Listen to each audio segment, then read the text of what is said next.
Magandang araw! Another day, syempre another request granted na naman from the comment section. Okay, ito na yung hinihiling nyo, ito na yung nire-request nyo. So mag-start ulit tayong gumamit ng compass para may guide tayo. Nag-drawing lang ako ng bilog, tapos yung bilog nilagyan ko ng parang puwet ng B or ng bubuyog. And sa pinakataas, nag-drawing ako ng parang puwet. Di ba parang puwet naman talaga itong prutas na to? Tapos syempre yung tangkay at dalawang dahon. Alcohol markers muna ang gamitin natin pang color dito. Color brown para sa tangkay at syempre color green para sa dahon. Kung napansin nyo, hindi muna tayo nag-outline ulit katulad nung sa mansanas. Parang mas gusto ko na kasi itong technique na to, yung uunahin yung pag-color bago yung outline na black talaga.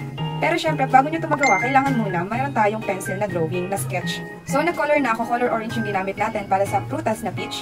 Tapos i-observe nyo kung paano ako nag-color dito sa kabilang part.